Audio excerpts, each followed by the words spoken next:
The night it happened, Damon Reed hadn't planned to say anything at all. He was at a post-event dinner following an industry networking conference, the kind of gathering he usually survived by keeping his head down, exchanging business cards, and leaving before dessert. But that evening, he'd ended up seated across from Claire Okafor, the keynote speaker, the CEO whose name had been printed on every lanyard in the room. And instead of the stiff, transactional conversation he'd braced himself for, she'd asked him something no one in a professional setting ever bothered to ask. "What's actually going on with you?" He wasn't sure how long they'd been talking before it slipped out. Long enough for the table around them to empty. Long enough for him to stop carefully arranging his words before he spoke. And then, without fully understanding why, he heard himself say it. "I've been thinking about dating again." The words landed between them like something he'd dropped by accident, and immediately, the familiar weight came rushing back. That slow, suffocating pressure behind his sternum that activated every time he let himself want something that wasn't for Zoe. He thought about his late wife, about the promises they'd whispered to each other in that hospital room. He thought about Zoe, 8 years old, who drew pictures of their little family and always left a blank space on the right side of the page. "I don't know why I said that," he said quickly. "Forget it." Claire didn't flinch. She just looked at him, steady, unhurried, and took a long moment before she responded. When she finally spoke, Damon went completely still. He hadn't expected that. If this story is already hitting different, stick around. It's going to go somewhere you don't expect. Damon Reed was the kind of man who kept his life running on discipline alone. Every morning began at 5:45, not because he was naturally an early riser, but because the alternative was lying awake in a quiet house, thinking too much. He made breakfast before Zoe woke up. He packed her lunch with the same care every time. Sandwich cut diagonally, a small note tucked underneath the bag of crackers. Something simple. "Have a good day, Bug. Love, Dad." He dropped her off at school, drove to work, put in his hours, came home, made dinner, helped with homework, and read to her until she fell asleep. Then he sat alone in the living room for a while before going to bed and doing it all again. He wasn't unhappy. That was the part he never knew how to explain. He loved Zoe more than anything in his life, and the structure he'd built around them both felt like the only real thing he had left. But there was a difference between a life that functioned and a life that felt lived. And somewhere in the 4 years since his wife Renee had passed, Damon had quietly stopped asking himself which one he had. He was 39. He managed a regional operations team for a mid-sized logistics firm. He was good at his job, thorough, dependable, the kind of man colleagues described as solid. At parent-teacher conferences, Zoe's teachers always told him what a wonderful job he was doing. Strangers at the grocery store sometimes smiled at him in that particular way when they saw him navigating the cereal aisle with a little girl on his hip. "Great dad," their expressions said, and he was. He knew that. What he didn't know anymore was who he was when Zoe wasn't in the room. Claire Okafor had built her company from a single contract and 12 years of decisions no one else had been willing to make. At 42, she ran a supply chain consulting firm that worked with mid-sized logistics and operations companies across the region, which was precisely why her name had been on every lanyard at that particular conference, and precisely why Damon's director had sent him to attend. She was the kind of person whose presence reorganized a room without her trying. Not because she was loud, she wasn't, but because she listened in a way that made people feel, sometimes uncomfortably, that she was hearing more than they were saying. She'd been the keynote speaker that evening, sharp, honest, nothing like the usual polished presentations Damon sat through with his eyes glazing over. She'd spoken about the cost of running an organization on fear instead of clarity, about the specific damage done when people in positions of responsibility refuse to acknowledge what they actually need. He'd found himself leaning forward without realizing it. After the formal program ended, the event organizers had arranged a smaller dinner for speakers and selected attendees. Damon had almost skipped it. He'd already been away from home longer than usual, and Zoe was with his neighbor, and the familiar pull of routine was tugging at him the way it always did. But he stayed. He wasn't sure why exactly. Maybe it was the talk. Maybe it was something else. Some quiet instinct he hadn't listened to in so long he almost didn't recognize it anymore. He ended up at a round table near the back of the restaurant, and Claire ended up seated across from him, and the conversation started the way those conversations always did. Industry talk, professional courtesies, the kind of surface-level exchange designed to fill space without revealing anything. Until she set down her glass and asked him what was actually going on with him. Just like that. As if they'd skipped 10 steps in a conversation neither of them had agreed to have yet. He'd laughed, a short, slightly startled sound. "What do you mean?" She'd looked at him evenly. "You've been somewhere else since we sat down. Where are you?" And that was the moment, though he hadn't known it yet, that the evening stopped being ordinary. It started, as most honest conversations do, with something small. Claire had asked where he was, and instead of deflecting, which was his first instinct, his practiced instinct, Damon had answered. He'd told her about Zoe, about the morning routine, and the diagonal-cut sandwiches, and the notes tucked under the crackers. He'd said it lightly, the way parents often did when describing the small logistics of raising a child alone, as if the weight of it were ordinary and manageable and nothing worth dwelling on. Claire listened without interrupting. When he finished, she didn't say that must be hard or you're doing an amazing job. She just nodded slowly and asked, "And what about the rest of it? What does your life look like outside of Zoe?" Damon opened his mouth, then closed it. The honest answer was that there wasn't much of a rest of it. There was work and there was Zoe, and there was the space between those two things which he filled with tasks, laundry, meal prep, minor home repairs, things that kept his hands busy and his mind from going anywhere it shouldn't. He had friends, loosely. He had a brother in Atlanta he called every few weeks. But the texture of his daily life, the actual substance of it beyond responsibility and routine, he hadn't examined that in a long time. He wasn't sure he'd wanted to. "It's fine," he said finally. "My life is fine." Claire smiled, not unkindly, but with the particular patience of someone who had heard that word used as a shield before. "Fine," she repeated. Not a question, just the word, held up gently so he could see it clearly. He looked at his water glass. He looked at the mostly empty restaurant around them. He thought about Renee, the way he always did in moments like this. Not the illness, not the end of it, but earlier, the version of her that had laughed too loudly at her own jokes and left coffee rings on every surface in the house. The version that had known him better than he'd ever quite managed to know himself. And then, without planning it, without calculating the risk or the logic of saying it out loud to a woman he had known for less than 3 hours, he heard himself speak. "I've been thinking about dating again." The words came out quietly, almost carefully, as if some part of him had been holding them for a long time and had only just decided to let go. He felt it immediately afterward, the drop in his chest, the cold rush of something that landed somewhere between guilt and panic. His jaw tightened, his eyes moved to the table. The thought arrived fully formed and merciless. "What are you doing? What are you saying? You made a promise!"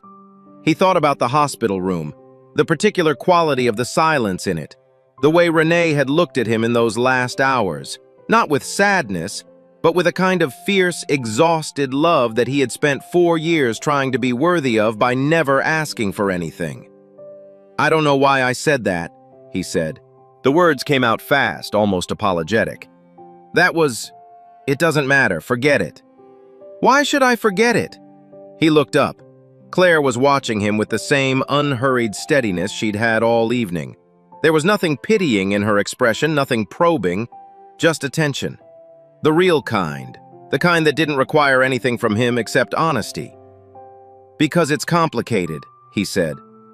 "Most things worth saying are," she replied. The restaurant had gone quiet around them. Damon didn't speak. He sat with what he'd admitted, feeling its shape, wondering if he'd just made a mistake, or finally told the truth. Claire didn't answer right away. She reached for her glass, took a slow sip, and set it back down with the kind of deliberateness that suggested she was choosing her words the way a surgeon chooses an instrument, precisely, and without waste. "Can I tell you something?" she said. Damon nodded, not trusting himself to speak. "You just said something true, maybe the truest thing you've said all evening, and your immediate response was to take it back." She paused. "That's not a coincidence, that's a pattern." He shifted in his chair. "It's not a pattern, it's guilt," she said, simply, not harshly. "You feel like wanting something for yourself is a betrayal, like the only acceptable version of you is the one that doesn't need anything." The accuracy of it hit him somewhere undefended. He didn't respond. Claire leaned forward slightly, her elbows resting on the table. "You've done the work, Damon. 4 years of it. Alone. You've kept a home together, raised a daughter, shown up every single day for someone else. That is not a small thing." She held his gaze. "But doing all of that doesn't disqualify you from also being a person who needs to be loved. Those two things aren't in conflict. You've just convinced yourself they are." "She's 8, he said. The words came out lower than he intended. "Zoe. She still asks about her mother sometimes, just out of nowhere, in the car or at dinner. And I never know what to say, but I always say something because she needs me to. And if I bring someone else into that—" He stopped, shook his head. "Then she might get hurt," Claire finished. "Yes. That's a real concern," she said. "And it means you're a good father. But Damon—" She waited until he looked up. "A little girl who grows up watching her father quietly disappear into duty and nothing else doesn't just learn that love is sacrifice. She learns that love costs you yourself. Is that the lesson you want her to carry?" The question settled over him like something heavy and true. He didn't have an answer. He wasn't sure there was a clean one. "Renee wouldn't want that for you," Claire said, quietly now, without pressure. "I don't know her, but I know enough about love to say that no one who truly loved someone wants that person to spend the rest of their life apologizing for still being alive." He pressed his thumb against the edge of his water glass. The room was so quiet he could hear the low hum of the restaurant's ventilation system, steady and indifferent. He thought about the blank space on the right side of Zoe's drawings. He thought about the notes he tucked under the crackers every morning. "Have a good day, Bug," and how he had no one to leave a note for him. He thought about how long it had been since anyone had asked him what was actually going on, and how quickly he had nearly thrown the answer back. He didn't say anything for a long moment. Then, "I don't know how to start over. I don't even know what that looks like." Claire sat back. Something in her expression shifted. Not quite a smile, but close. "That," she said, "is a much more honest place to begin." He downloaded the app on a Tuesday night after Zoe had gone to sleep. It had taken him 3 weeks after the dinner with Claire to get that far. 3 weeks of circling the idea, picking it up and setting it back down, telling himself he was just thinking about it and not yet doing anything, which felt safer somehow than admitting he'd already made up his mind. The app was simple enough. A profile, a few photos, a short bio. He spent 45 minutes on the bio alone, deleted everything 4 times, and finally settled on 11 words that said almost nothing. Father, logistics manager, better at listening than talking, looking to connect. He stared at it for a long moment, then hit confirm before he could change his mind again. The first match came the following morning. Her name was Diane, a nurse, 2 kids of her own, warm smile in her photos. They exchanged messages for 5 days. She was easy to talk to, thoughtful. She asked good questions and remembered his answers. By any reasonable measure, it was going well. On the 6th day, she asked if he wanted to meet for coffee. He typed yes, sent it, and then sat very still at his kitchen table while the particular weight he'd been carrying for 4 years pressed down on him with renewed force. The guilt didn't arrive as a thought. It arrived as a physical thing, a tightening across his chest, a sharpening behind his eyes. "You're replacing her." The words weren't spoken by anyone. They were simply there, fully formed, the way certain fears are. He went on the date. He sat across from Diane in a coffee shop on a Saturday afternoon while Zoe was at a birthday party, and he was pleasant, and he asked questions, and he laughed at the right moments. But some part of him was somewhere else the entire time. Behind his eyes, he was measuring the distance between who he was now and who he used to be, and finding the gap so wide he couldn't imagine crossing it. He drove home feeling worse than when he'd left. That evening, Zoe was at the kitchen table with her sketch pad, the tip of her tongue pressed to her upper lip the way it always was when she was concentrating. Damon started on dinner, watching her from the stove, grateful for the ordinary domesticity of the moment, and hating himself slightly for needing it as badly as he did. After a while, Zoe held up the sketch pad without looking away from it. "Look, Daddy." He leaned over. She'd drawn 3 figures, 2 tall, 1 small. The small one was clearly her, rendered in her usual style. Oversized head, wild curly hair, a wide smile. One of the taller figures was him. She always gave his figure a little rectangle in one hand, which he understood to be his phone. The third figure was on the right side of the page, slightly apart from the other 2. "Who's that?" he asked, keeping his voice easy. Zoe tilted her head, studying her own drawing. "I don't know," she said thoughtfully. "I just felt like there should be someone there." Damon looked at the figure for a moment longer than he meant to. Then he put dinner on the table and they ate, and he helped her with her reading and tucked her in and turned off the light.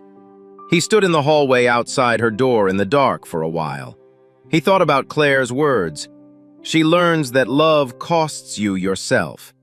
He thought about the coffee date, about how present he hadn't been, about how long it might take before he could sit across from someone new and actually be there.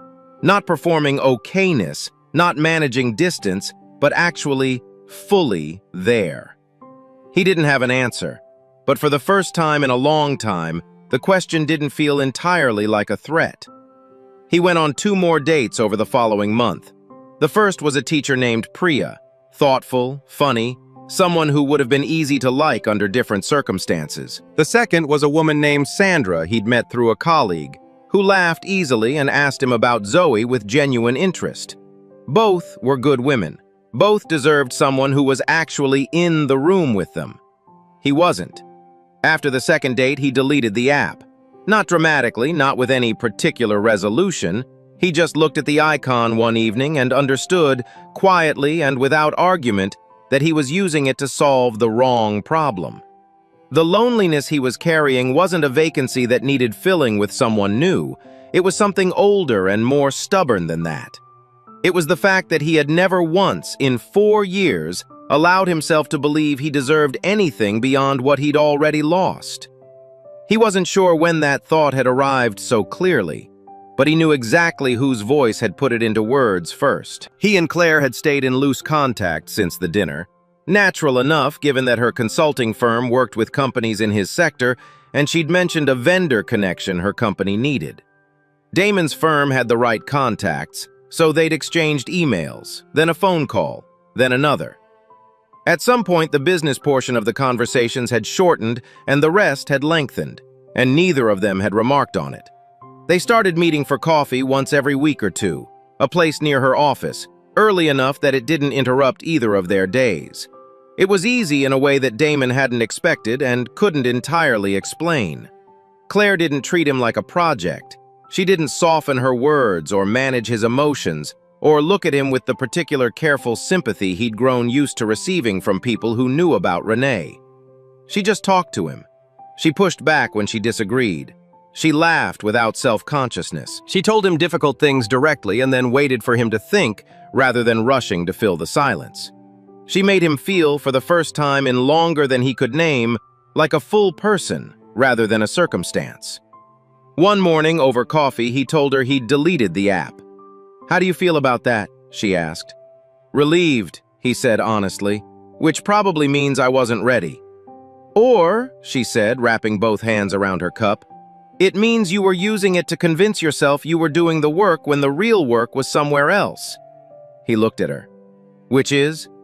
She considered him for a moment. "You keep talking about whether you're allowed to date again, whether it's a betrayal, whether Zoe will be okay, whether the timing is right." She paused. But I've never once heard you ask whether you believe you're worth loving. Not whether it's permitted, whether you actually believe it." The question hung in the air between them. Damon looked out the window at the street. A woman walked past with a stroller. A delivery truck idled at the corner. He thought about the notes he tucked under Zoe's crackers every morning. "Have a good day, bug." Thought about how automatic the gesture was, how little he thought about it. Just love, expressed plainly, without condition or justification. He did that every day without questioning whether he deserved to be her father. The idea of extending the same uncomplicated grace to himself felt almost foreign. "No," he said finally. "I'm not sure I do."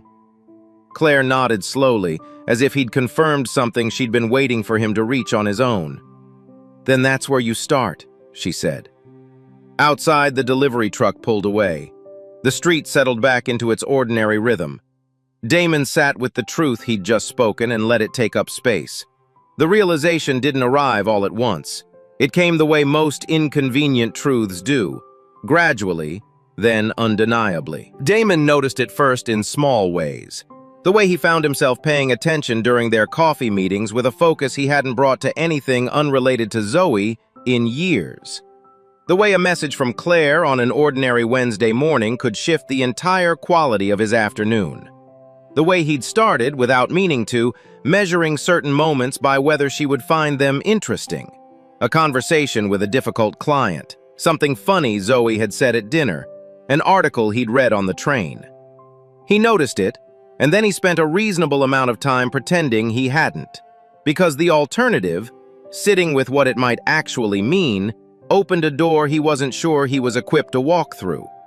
The question he kept circling wasn't whether the feeling was real, it was whether he could trust it. He had been grateful to Claire from almost the beginning. She had said things to him that no one else had thought to say, or bothered to, or known how. That kind of gratitude was significant, deep, and real, and possibly easily confused with something else. He'd read enough, lived enough, to know that the line between "thank you for changing my life" and "I want you in my life" was not always a clear one. And even setting that question aside, there was the larger, more obvious problem. Claire ran a company. She keynoted conferences. She operated in rooms that Damon passed through occasionally as a mid-level manager. She was decisive and accomplished, and entirely self-possessed in a way that made her world feel, from the outside, very complete. He was a widower with a second grader, a mortgage, and a recent history of being unable to stay present through a single coffee date. He didn't say any of this out loud, but it lived in him, quiet and persistent, the way self-doubt tends to when it's had years to make itself comfortable. What made it worse was the memory of what Claire had said the night they met. Zoe needs to grow up in a home with warmth, not just responsibility.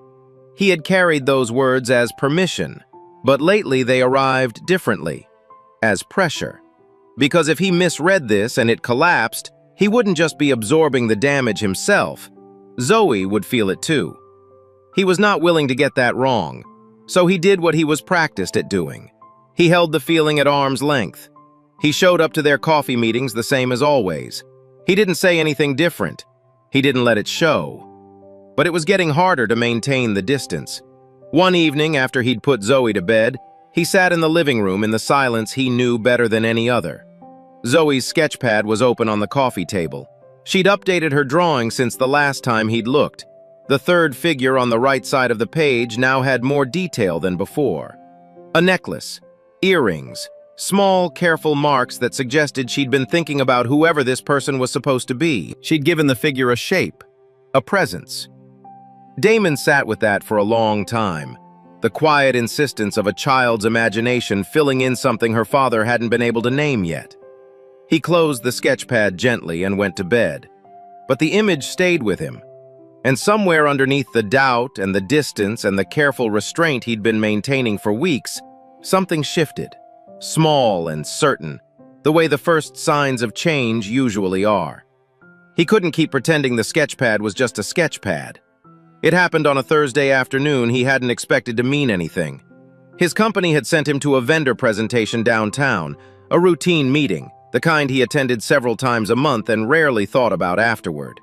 He arrived early, found a seat near the back, and was reviewing notes on his phone when the room began to fill. He saw her before she saw him. Claire was near the front, standing with a small group of people he didn't recognize. She was in the middle of a conversation, relaxed, at ease, the way she always was in professional settings. And next to her, close enough to suggest familiarity, was a man Damon didn't know. Tall, well-dressed, the kind of effortless put-together that suggested his life ran smoothly and had for some time. He said something and Claire laughed.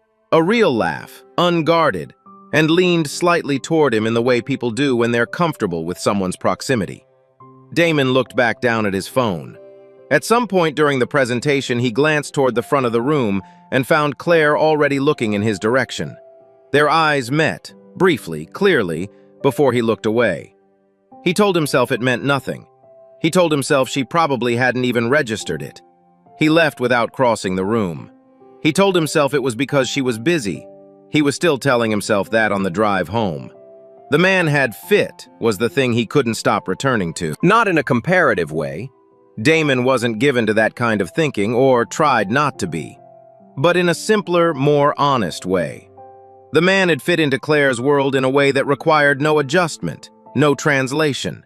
He belonged there without effort. And Damon, with his second grader and his grief and his 11-word dating profile, didn't. He'd known that. He'd always known that. He just hadn't felt it quite so plainly before. Zoe was in the kitchen when he got home, sitting at the table with a book open in front of her, though she wasn't reading it. She was watching the door. When he came in, she didn't say anything right away, just looked at him with the particular attentiveness that 8-year-olds sometimes have, the kind that notices everything and understands more than they're given credit for. He hung up his coat. He asked about her day. She answered briefly. Then, in the quiet way she had that always reminded him of Renee, direct, without preamble, with no interest in talking around the thing, she said, "Daddy, are you sad?" He turned from the refrigerator. "What do you mean, Bug?" "You look sad," she said simply, "like the kind of sad where you don't want to talk about it." He looked at his daughter, her careful eyes, her hands flat on the table on either side of her book, and he felt something in his chest give way slightly, like a wall that had been under pressure for a long time finally beginning to show the strain. "I'm okay," he said. She watched him for another moment. Then she looked back down at her book, unconvinced but willing to let it go for now. He made dinner. They ate. He helped her with her reading and tucked her in and stood in the dark hallway outside her door, same as always. But this time, standing there, he understood something he hadn't let himself understand before. She could see it. His daughter could already see it. And if he turned away from this, from all of it, it wasn't going to look like strength from where she was standing. It was just going to look like disappearing. He called Claire the next morning. Not to explain what he'd seen at the presentation, not to ask about the man standing next to her, or the laugh, or any of it. He called because Zoe had looked at him across the kitchen table and seen something he'd been certain he was hiding. And if his 8-year-old daughter could see it, then the careful, managed version of himself he'd been presenting to the world was thinner than he'd believed. Claire answered on the third ring. She sounded unhurried the way she always did. "I need to talk to you," he said. "Not about work." A brief pause. "Okay. In person. When?" "Whenever you're free."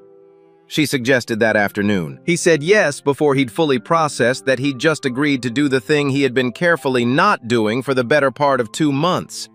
He spent the hours between the phone call and the meeting in a state of low, persistent agitation, moving through his workday on autopilot, rehearsing and discarding versions of what he wanted to say.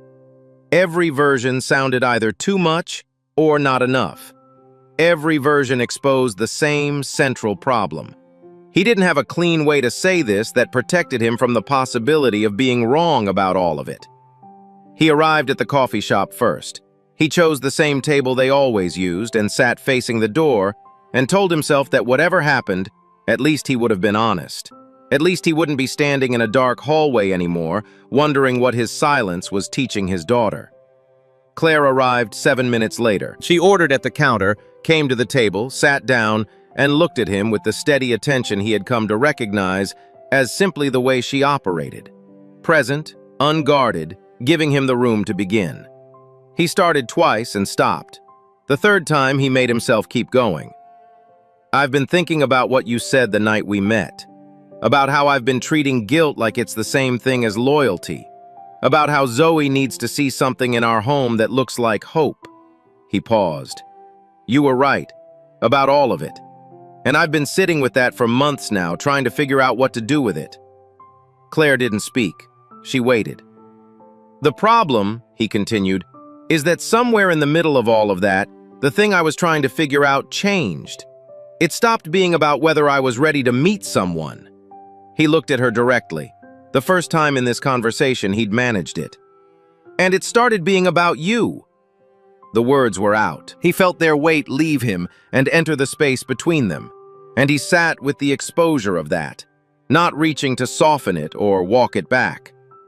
"I don't know if what I'm feeling is real or if I've just been grateful for so long that I've confused the two," he said. "That's an honest thing I can't fully answer, but I know I'm not willing to keep pretending it isn't there. Because I spent 4 years disappearing out of loyalty to someone I loved, and I don't think she'd have wanted that. And I know Zoe doesn't deserve to inherit it." He stopped. The coffee shop moved quietly around them, cups against saucers, low voices, the ordinary sounds of an ordinary afternoon. He waited. Claire looked at him for a long moment. Not with surprise. He got the sense watching her that very little genuinely surprised her, but with something more considered than her usual steadiness. She turned her cup slowly against the table once and then set it flat. "Can I ask you something first?" "Yes," he said. "The man you saw me with yesterday, at the presentation." He went still. He hadn't mentioned it. He hadn't said a word about it. She read his expression without difficulty. "I saw you look away," she said simply. "And then I watched you leave without saying hello. I wondered if you'd bring it up." He didn't look away. "It's not why I called you." "I know," she said, "but it probably didn't help." She paused. "He's a former colleague. We worked together 8 years ago. There's nothing there, Damon. But more to the point, even if there were, that's not what matters right now." He nodded slowly. He believed her. And she was right that it wasn't the point, though some tightly coiled thing in his chest loosened slightly anyway. Claire leaned forward, both forearms on the table. When she spoke, her voice was quieter than usual, but no less certain. "I'm going to tell you what I see," she said, "and I want you to actually hear it, not immediately find the reason it doesn't apply to you." He nodded again.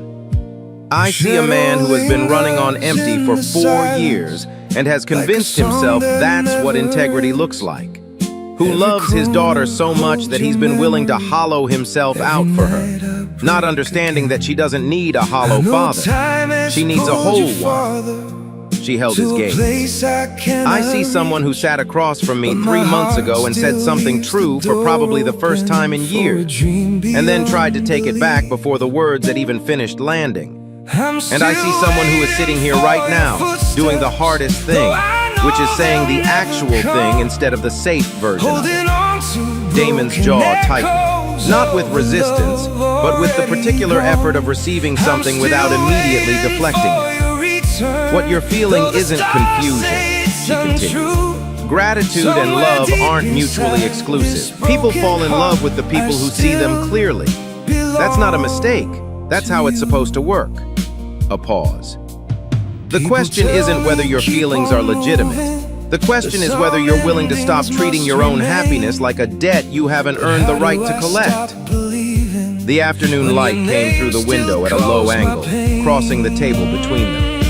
Damon looked at his hands. He thought about Renee, not the hospital room this time, but earlier, a specific evening when Zoe was a newborn, and neither of them had slept properly in days, and Renee had looked at him over the top of the baby's head and said, completely seriously, "If something ever happens to me, you are not allowed to become a sad, silent man. I will not allow it." He had laughed. She had not. He had forgotten that, or he had chosen to forget it, because remembering it would have required him to actually do something. "I don't want to be a sad, silent man," he said quietly. It came out almost like a confession.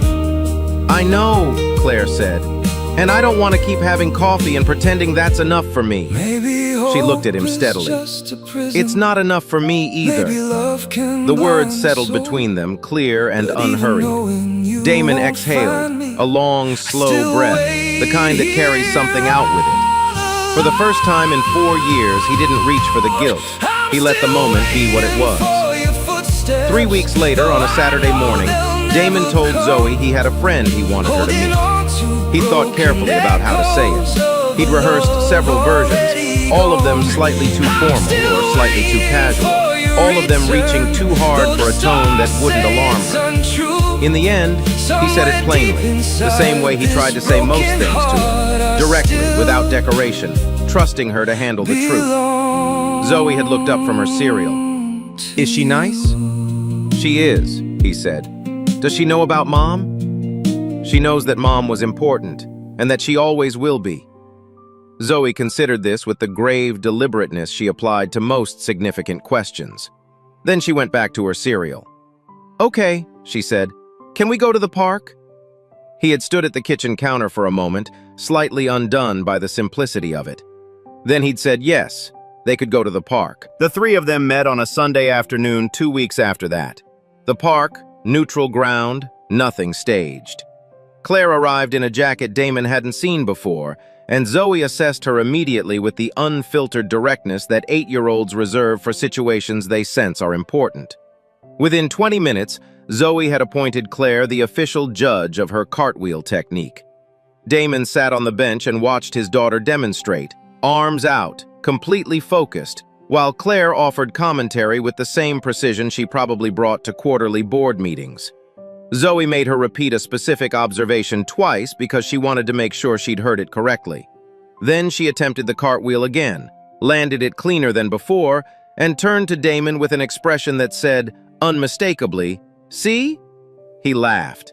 The real kind, unplanned, unguarded, arriving before he could think about it. He hadn't heard himself laugh like that in a long time. That evening, after he'd dropped Claire at her car and driven home, after dinner was made and eaten and the dishes were done, after Zoe's teeth were brushed and her lamp was on and she was settled against her pillow with her book, she stopped him before he reached the door. "Daddy." He turned. She was quiet for a moment, her book flat against her chest. "I like her," she said. "Yeah? She's serious," Zoe said with approval, "but not in a boring way." He smiled. "No, not in a boring way." Zoe looked at him for another moment, that careful, knowing look that still startled him sometimes, the one that was entirely hers, and also entirely Renee's. Then she opened her book and went back to reading, done with the conversation, satisfied. He turned off the hall light and stood outside her door for a moment in the dark. It was the same spot he'd stood in 100 times before, on the bad nights, on the lonely nights, on the nights he couldn't have said what he was waiting for. But it felt different now. Not lighter exactly, more honest. Like something that had been held at an unnatural angle had finally been allowed to settle into its actual shape. He thought about Renee. He thought about the year ahead. He thought about Zoe's sketch pad on the kitchen table. She'd updated it again that morning, quietly, without making a thing of it. 4 figures now. The 4th one had a necklace, earrings, and a name printed in careful second-grade letters in the corner of the page. She hadn't asked permission. She'd just decided. He walked down the hall, picked up his phone, and sent Claire a message. Short, no preamble. "She liked you. For what it's worth, so do I." He set the phone down and waited. The reply came in under a minute. He read it. Then he read it again. And for the first time in 4 years, Damon Reed went to bed without carrying anything he hadn't chosen to keep. Here's what this story is really about. And it's not just about dating. It's about what happens when we confuse loyalty with self-erasure. When we convince ourselves that needing something is the same as betraying someone. Damon didn't need permission to be happy. He needed someone to hold up a mirror long enough for him to see that he'd been punishing himself for surviving.